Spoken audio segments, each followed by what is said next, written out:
Oi, oi, oi, pessoal, Prof. Camila, tudo bem? Hoje a gente vai dar continuidade, então, aos diferentes sistemas corporais dos animais, falando um pouquinho do sistema digestivo, né? Nós já sabemos agora, então, que o corpo dos animais, ele precisa ser sustentado, né? E para que eles possam realizar os diferentes tipos de movimentos. Mas será que tudo isso é possível, então, todo o movimento de um animal e toda a sustentação de um animal, se ele não tiver energia?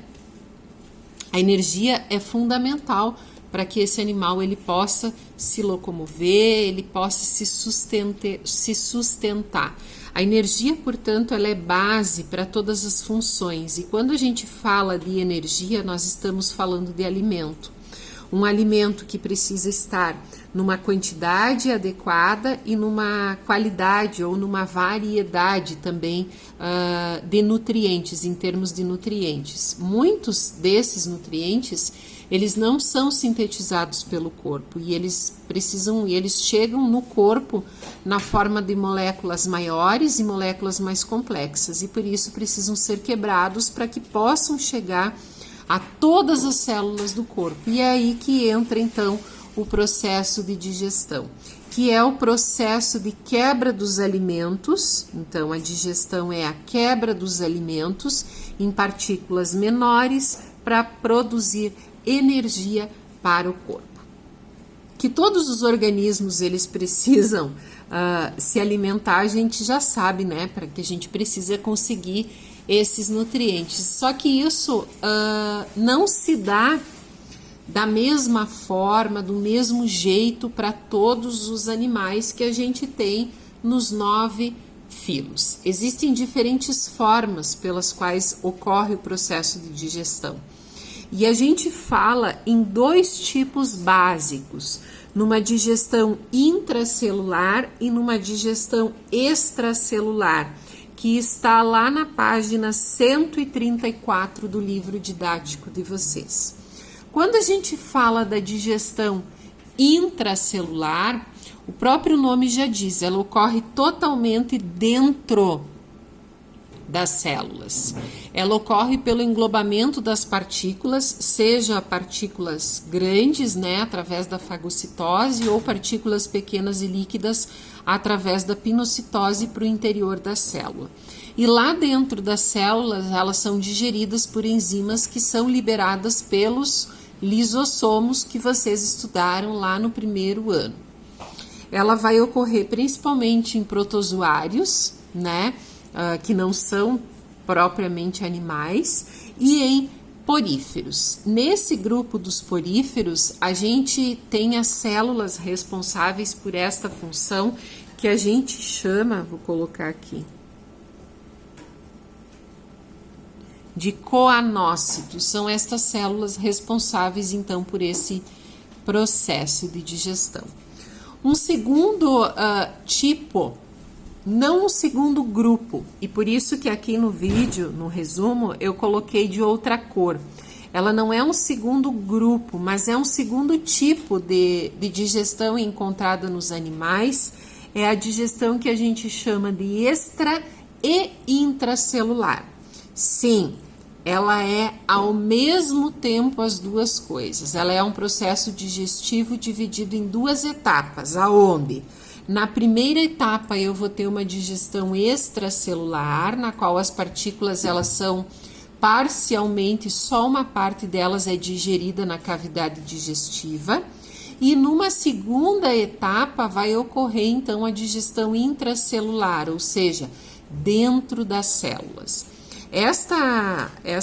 Este tipo, então, ela é característica dos quinidários, dos plateumintos, dos nemateumintos e dos moluscos.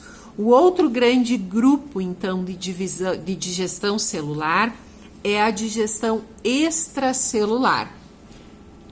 A digestão extracelular, ela ocorre totalmente fora das células.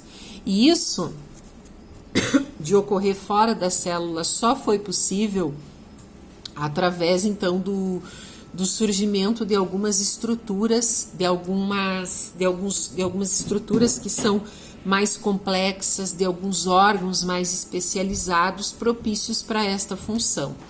Ela é considerada, a digestão extracelular, ela é tida como uma grande vantagem evolutiva das espécies, porque com esta digestão extracelular foi possível a ingestão de variedades maiores de alimentos.